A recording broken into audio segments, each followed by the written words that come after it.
Good morning. Let's go ahead and get started and see if I can share my screen here.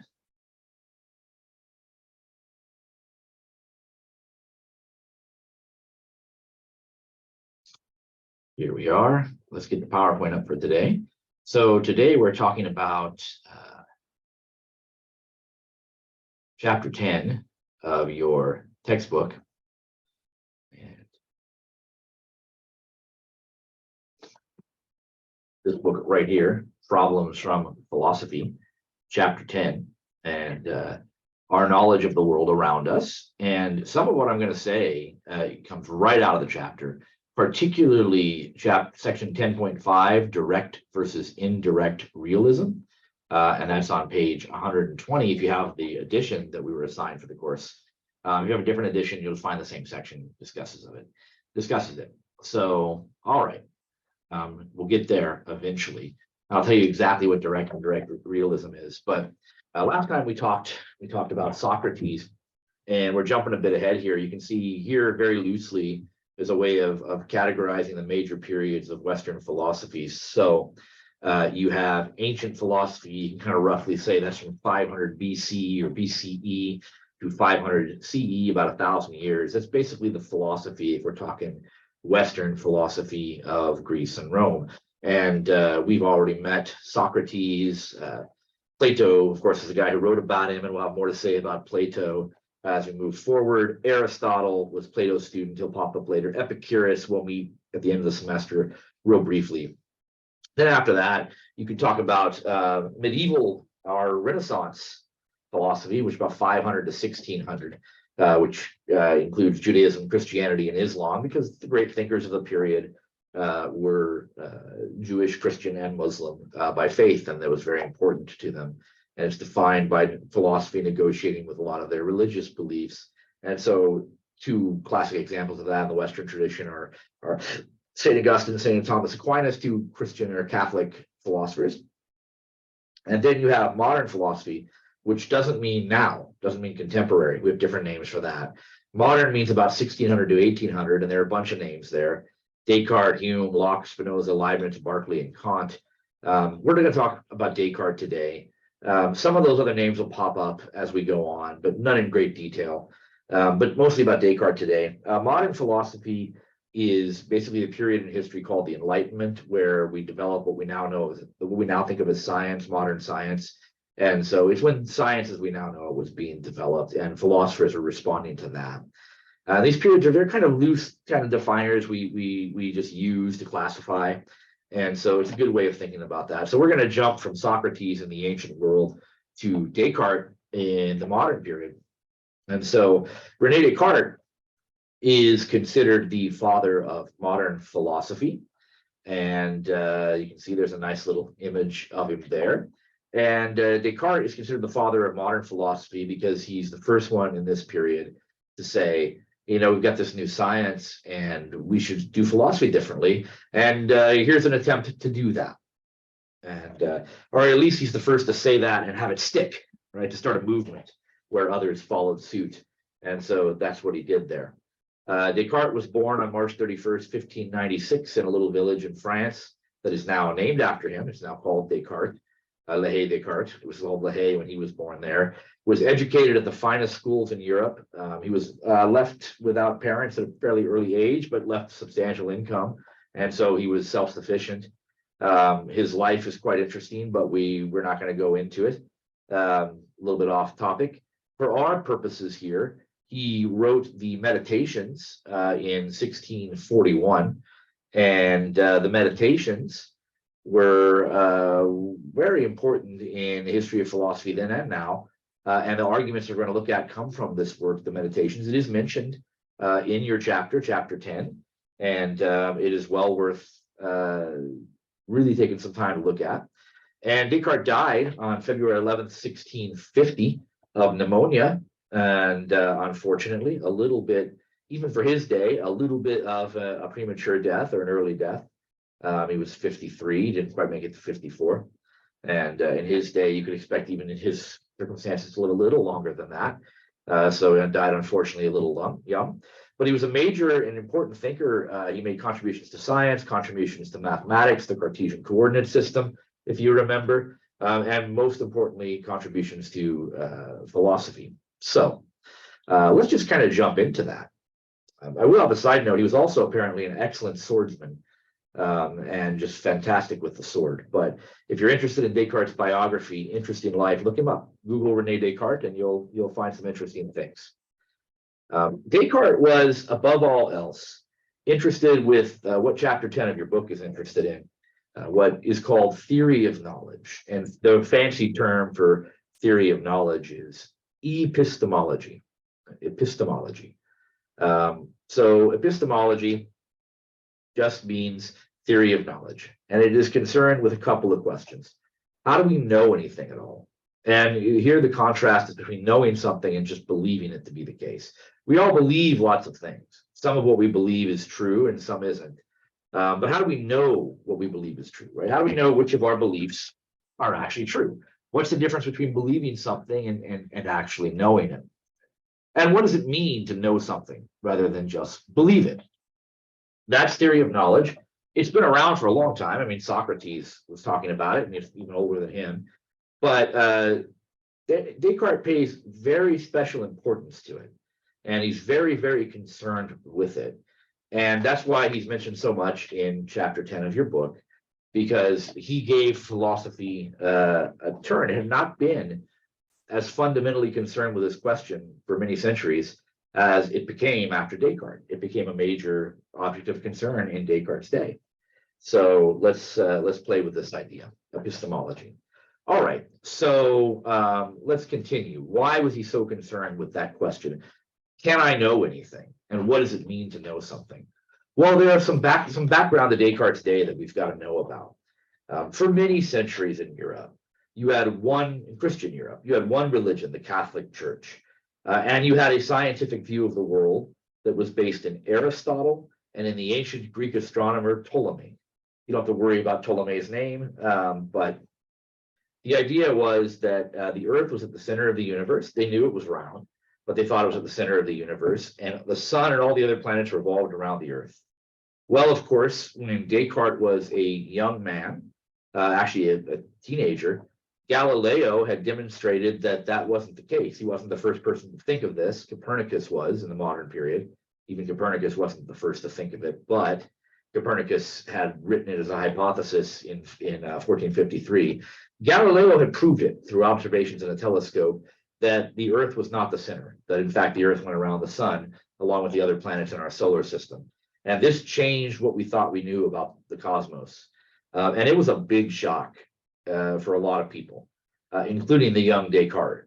If we got astronomy wrong, if we got the solar system wrong, if we got the place of the Earth wrong, what else might we have got wrong?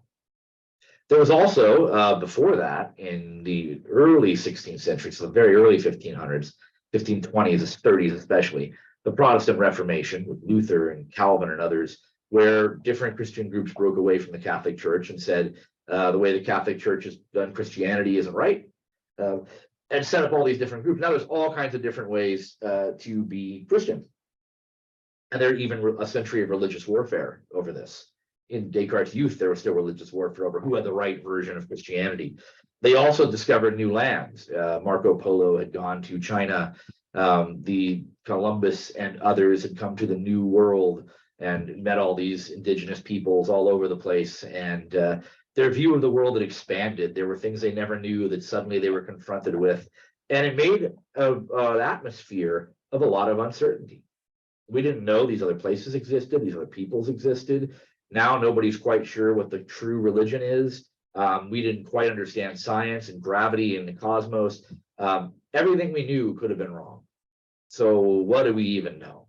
That's the background. That's the world into which Descartes is born and the world into which he's raised up in. Now, also, he's not the only one. There are a group of thinkers, most famously Michael Montaigne in France, great writer, who's just written some fantastic stuff in his day. You can see he, 1533 to 1592, he and others were what are now called skeptics. And it's a little bit of a misleading term. So don't assume that they mean by skeptic whatever we might mean by skeptic. Skeptic is somebody who thinks we can't ever know anything for sure. So Socrates, whom we've already met, is kind of a skeptic in this sense. You can't know things with absolute certainty. That's what the skeptics believed. You can't know things with absolute certainty. And they're very, very clear about this, that you just simply can't know things with absolute certainty. It cannot be true that you know something for sure. And why is that? Well, because of how they define knowledge. And so a skeptic says, look, knowledge means a belief that cannot be doubted at all. A belief that cannot, so you can't doubt it, you can't be wrong. Well, there's no belief that can't be doubted at all. Right? You could raise a doubt to any belief. More on that in a couple of minutes. So therefore, knowledge is impossible. If knowledge is impossible, we can only have beliefs. If knowledge is impossible, we can only have beliefs. That's all we can have. That's all we can do. We can only have beliefs. So there you are. Right? That knowledge is impossible. Now, it doesn't mean some beliefs aren't better than others. So a skeptic thinks, look, it's always possible that you could walk off a tall building and not fall and die. But you have a lot of good reasons to think that you will fall and die. So don't walk off a tall building. Right? Some beliefs have better evidence than others, and you should try to believe things that have the best evidence. But you never know for sure. We don't have true knowledge. That's the skeptic's claim. This bothered Descartes. Skepticism bothered Descartes. And the reason it bothered Descartes is he wanted to be certain of two things. He was a religious man, at least in some ways, and he wanted to be sure there was a God. And he was also very, very fascinated by science. He was very interested in what Galileo and others were doing. And he thought science was a path to certainty, a path to true knowledge about the world. And he was extremely important to him. We've got to have genuine knowledge about the world. We have to. And so, he needed to do that. He needed knowledge for both reasons, to know there's a God and to do science so we can know things about the world. And so Descartes wanted to battle the skeptics somehow. Well, how did he do this? So in his Meditations, the book I already mentioned, what he does is he wants to pretend to be a skeptic. He's going to play at it. So he writes these meditations, and they're he writes in the first person. He says, I did these meditations and I thought this. But what he's really doing is he's playing a kind of a game. He's going to pretend to be a skeptic for this reason. He wants to raise up skeptical arguments. And from these arguments, he wants to say, look, suppose I try to raise all the arguments the skeptics raised against claims to knowledge, things that we think we know. Because that's what the skeptics did. You think you know X, Y, or Z. Well, here's some reasons you don't really know for sure. He's going to try to do the same thing, but he's hoping to find one thing, just one thing that we can know with absolute certainty, that is immune to all possible doubt. So how does he do that? Well, he comes up with a method, and it's called hyperbolic doubt. So what's hyperbolic doubt? Well, a hyperbole is kind of a wacky or extreme exaggeration, right? So, these kind of crude jokes, like your mama jokes, right? So, they're not always in bad taste, but they're always something like, your mama's so this, or your mama's, and it's always something ridiculous, right? So, or he's so tall, that kind of stuff, where you're making extreme, ridiculous reference. Obviously, the person isn't that tall, or the person isn't that whatever. That's a hyperbole, and something along those lines. And so a hyperbole is a kind of extreme exaggeration. And so what Descartes is going to do is he's going to say, look, I'm going to play the true skeptic, and what I am going to do is I'm going to doubt any belief it's possible to raise a doubt objection to, even if it's a silly objection. That's hyperbolic doubt. It doesn't have to be a reasonable objection. It can be a silly one. So what do I mean by that? It's like, he says, going through a barrel of apples, and if I see any blemish on the apple, a bruise, a discoloration, anything wrong with the apple, I'm going to treat it like it's poison. It's kind of akin to that, he says. So think of it this way, compare it to like a murder trial. In a murder trial, your criterion is reasonable doubt. right? If the accused is guilty beyond a reasonable doubt, then you vote guilty. But if there is reasonable doubt, then you have to vote not guilty. And reasonable doubt doesn't mean you know for a fact the person isn't guilty, right? It just means that it's beyond a reasonable doubt, which means no reasonable person would think he was innocent. And so, it's not yeah, that's what it is. So if you have a reasonable doubt, you think, well, he might be guilty, but it's possible, just barely possible he's not. You have to vote not guilty. Descartes going further than that, right? He's saying, I wouldn't vote guilty unless it's absolutely impossible that the person, is really did it. And that is a pretty extreme position. To illustrate, imagine this. Here's something that would be beyond a reasonable doubt. Suppose somebody is arrested for knifing a person, stabbing him in the heart in cold blood. He confessed. 15 people saw him do it in broad daylight. His DNA is all over the place, and it was videotaped. That's clearly beyond a reasonable doubt. But imagine that Descartes was on the jury, and he said, I don't know. The devil could have possessed him, stabbed the guy, made the confession, and then left him after the confession. That's absurd, but that would be hyperbolic doubt. Now, I want to be clear. Descartes wouldn't do that if he was on a jury. Right? What he's doing is he's acting that absurd when he's examining what he believes. He even says, don't do that in real life. That's silly. But we're going to do it for this exercise. So I'm going to, anything, even if it's ridiculous like that, I am going to doubt it. I'm going to act as if it's not true. And I'm going to do this not by examining all my beliefs, that would take too long, but the origins of my beliefs, right? Where do our beliefs come from? And I'm going to look at those and I'm going to examine them. And that's how I'm going to start this here. So how do we do that? Well, he says, look, where do we get most of our beliefs? We get most of our beliefs from the senses, right? The senses deceive us from time to time, he says, and it's never prudent to trust wholly those who deceive us even once. And there's a lot about this you can look up on how our senses get things wrong and how our senses mislead us. Over the last several years, there have been a number of internet memes like this. Is this dress blue or black? Is it white or gold? Does this say Yanni or Laurel? This is how illusions work, right? These two things look different sizes, but they're actually the same size. This isn't really this color, it's that color. You didn't really hear this sound, you heard this sound. Illusions are all over the place. They're absolutely ubiquitous, they're everywhere. And that is because our senses make mistakes all the time. And so Descartes says, look, our senses get things wrong a lot. And most of what we know is because we see things, we hear things. Well, our senses are often wrong. So can we trust them? He says, well, not entirely. And I've got some videos that I'll have you watch later in this module about our senses and how reliable they are. And it turns out they're not dreadfully reliable. And so, yeah, we'll work on that. But the senses are not totally reliable, so we can't be sure if we're being good skeptics. We can never be sure if our senses are telling us the truth.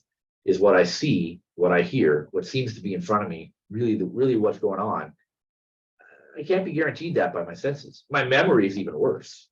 People make mistakes in memory all the time. We have false memories. We have misleading memories. Our memory is fuzzy and gets things wrong. So senses and memory, that doesn't work. But he does say, there are things we can be pretty confident about, however. 2 + 2 = 4. 9 times time, 9 = 81. A circle is 360 degrees of perfection. Square has 4 equal sides, things like that. Mathematical truths, or even more basic truths. Like I'm in my office, I'm talking to you all via this video right now. You're watching it at a later time, looking at my PowerPoint. All of that is clearly true, he says. Well, not necessarily, right? I could be dreaming this. Sometimes dreams are very vivid, and I can't always tell if I'm really awake or I'm dreaming. It's not always clear. It's not always obvious. This could be a dream. There are whole movies that have dealt with this, right? Maybe I'm stuck in a dream world or something like that, and I think I'm in this room, and it's all just an illusion. Lots of science fiction and fantasy films have dealt with this. Descartes, one of the first to bring up the possibility. Now, Descartes doesn't really think everything going on before him is a dream. He's just saying, look, we're talking about knowledge. I don't believe I'm dreaming right now. But do I know for certain I'm not dreaming right now? I can't know that for absolutely certain. So given the belief that given the definition of knowledge, absolute certainty, I can't be wrong about what I know. I could be wrong. I don't think this is a dream. I think I have a very good reason for not thinking it's a dream. But I don't know for certain that it's not a dream. So I could be dreaming. But mathematical truth still. Right? 9 times 9 is 81, and squares and circles and stuff like that. Surely that is right. Well, not necessarily. For you see, suppose, he says, that I'm actually the victim of an evil demon, an all-powerful being who created me just to mess with me. Right? This evil demon has basically just said, look, I created this world simply to mess with you, my man, and nothing you see is real. Your memories are fake.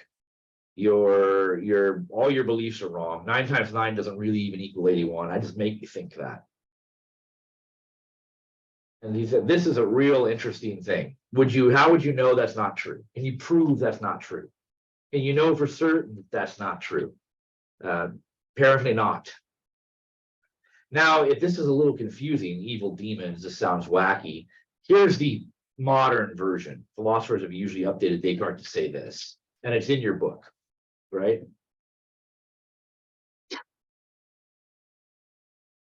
Bats and demons, 10.1. Here's how Descartes is thinking. A human brain has inputs and outputs. The inputs are signals from the person's eyes, ears, and other sense organs. The brain receives those inputs and processes the information. The outputs are signals that the brain sends to various parts of the body. Those signals may cause us to breathe, to blink, to laugh, walk up flights of stairs, and so on. Now imagine that we have better technology. Suppose that in our advanced world, a scientist removes someone's brain and keeps it alive in a vat of nutrients. The scientist hooks up this brain to a computer that supplies it with the kinds of inputs that normally come from the eyes and the ears. If the computer does its job well enough, the person won't be able to tell the difference. His brain will process the inputs in the same way it once processed inputs from his ears and his eyes. His brain will then produce outputs which are transmitted back to the computer, and the computer will return new inputs and the saga will continue. In this scenario, the person whose brain is in the vat will have normal experiences. From his point of view, nothing special is happening. He will meet his friends, go to work, have dinner, turn on the TV, and go online, or at least believe he's doing these things. In fact, his life will be a computer-generated illusion. Now, suppose it is suggested that you are that person. You're a brain in a vat. 1 second here, just got to turn off a sound.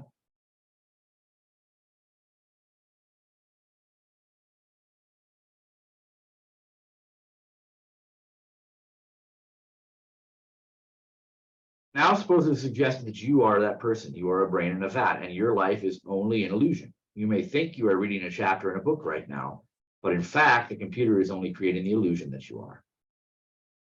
This suggestion seems absurd, but how could you prove it wrong? You can do nothing, it seems, to prove that your life is real. After all, every experience you have, including the experience of trying to prove you're not a brain in a vat, could be supplied by the computer. You might protest that the whole story is technologically impossible. Brains cannot be kept alive in vats, nor can computers sustain such illusions. But perhaps that is true only in your artificial deluded world. In the real world outside your vat, such computers do exist. René Descartes dreamed up a similar scenario. Rather than imagining brains in vats, Descartes imagined that a powerful evil demon or evil spirit was intent upon deceiving him. A spirit with godlike powers that wanted to fool him about everything. The spirit can not only manipulate Descartes' experiences, but it can also manipulate his beliefs. If such an evil demon tried to deceive you, what would happen? Presumably, you'd acquire false beliefs about everything. You would think 3 and 3 is 5, and that would seem as certain to you as 3 plus 2 is 5. You might feel sure about everything, but you'd be right about nothing. And how could you possibly figure out what was really going on? Every thought you could have could be manipulated by the demon. this is the issue, right? If the brain basically meets the outside world by receiving signals and creating an impression, how do you know any of them are right? How do you know anything you believe isn't being systematically deceived by some outside force? So how do we know anything for sure? This is actually how Descartes ends meditation 1. In meditation 2, he does discover one thing he thinks we do know for sure, and he thinks this is his answer to skepticism, according to Descartes. Now, if you want to read more about his answer here and what's going on, it is also in your book. I'm going to bypass it because I don't think we need it for this lecture, but I'll tell you exactly where it is. It's section 10.4, Descartes' theological response. I'll say like one thing about it or two. So here's what Descartes does say. He says, there is one thing I can know for sure, even if I'm an evil demon, or if you prefer our updated example, a brain in a vat.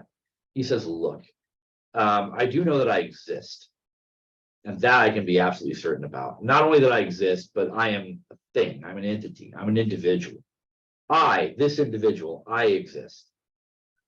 This is the truth I cannot doubt. It's sometimes expressed like this: cogito ergo sum. I think, therefore I am. It's one of those famous quotes from philosophy, right? I think, therefore I am.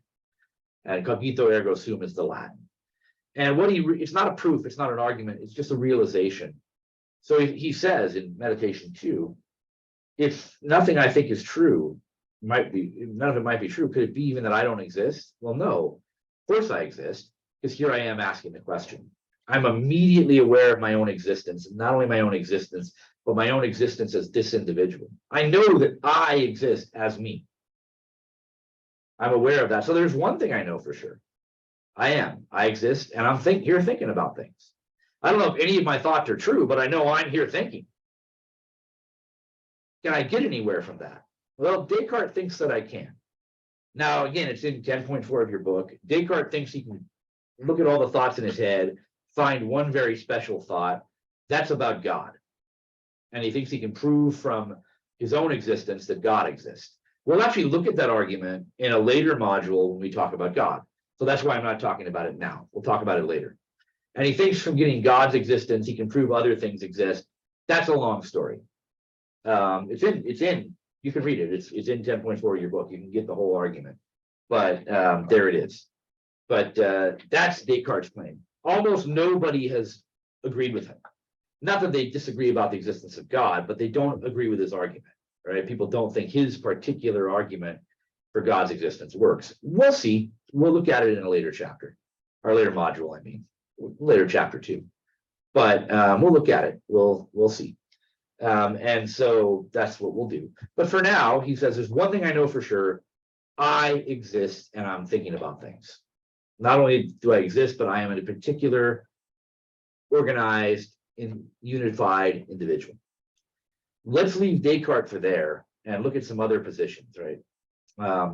What is the side who thinks? Don't worry about that. This is where Descartes leaves us if we don't accept his argument about the existence of God. It's called the egocentric predicament, or the problem of the external world. And it works like this. How can I know if the world outside my mind really exists?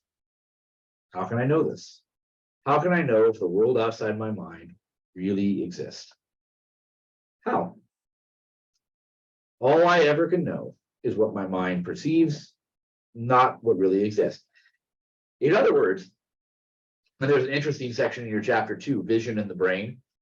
All I know is what my brain interprets, right? Data is sent to my eyes, my ears. Since data is sent, my brain collects it and creates a perception. I don't see the world the way it really is. I see the way my mind, my brain interprets it. So since I'm in here and the world's out there, how can I ever know if the world outside my mind really exists, or if it does, if it's anything like what my mind perceives it to be? That's the egocentric problem. So Descartes raised it, not for the first time, but in a particularly important way. And philosophers ever since have been really struggling with it. Here are some potential answers. So theories of perception. Now, these are all mentioned in your book. They are mentioned in, let's see. Idealism is mentioned in 10.2. That's the one right here where you see Bishop George Berkeley here. And so if you want more on that, it's 10.2 of your chapter. And direct and indirect realism are mentioned in 10.5, which I'm going to go over with you in a second. I'm going to ignore idealism, mostly. Not because it's stupid, it isn't stupid. Very intelligent people have given some very interesting arguments for it, but I don't think it's true. And I think very few, if any of us, believe it. Because look at what idealism claims. It claims that physical objects aren't real. There's no such thing as matter. There's no such thing as physical objects. All that are real is our non-physical minds and the ideas they have.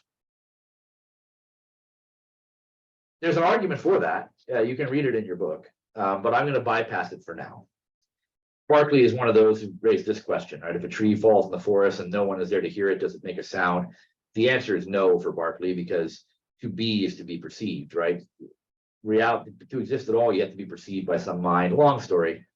Don't worry about it unless you're interested in the topic. And if you are interested in idealism, or if that does intrigue you, 10.2 of your book. For now, 10.5. All right, how do we get from in here to out there? My mind to the world. What's the relationship? Well, there are two possibilities. There's direct realism, sometimes called naive realism, that claims that the world is exactly as it appears to our senses. And there is indirect realism, our primary experiences of ideas in our minds, and these ideas are representations of objects in the world. Representations of objects in the world. Okay, so here's the difference, right? Indirect and direct realism. Now, it is, let me see if I need to read anything from 10.5. I may not need to. Here's a description of direct realism. Do I need to read it? No, 10.5, I don't need to read it to you. But do read 10.5 for sure to get the difference between direct and indirect realism. Your discussion will require it. But here's the difference, right? Direct realism says, well, I look out and I see the world exactly as it is. Indirect realism says that isn't the case, right? The world is mediated to me through my senses, as interpreted by my brain, and there are clear differences, and therefore we don't know. Now, let me say something about your modules here. Let's take a look at your module.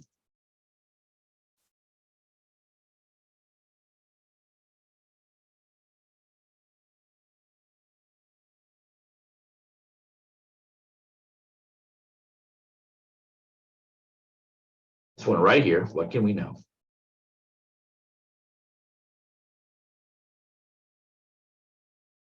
After you watch my lecture, you're going to see these bits on perception, right? And they're going to make the case that you can't really be a direct realist. You can't think the world exactly as it presents itself to us.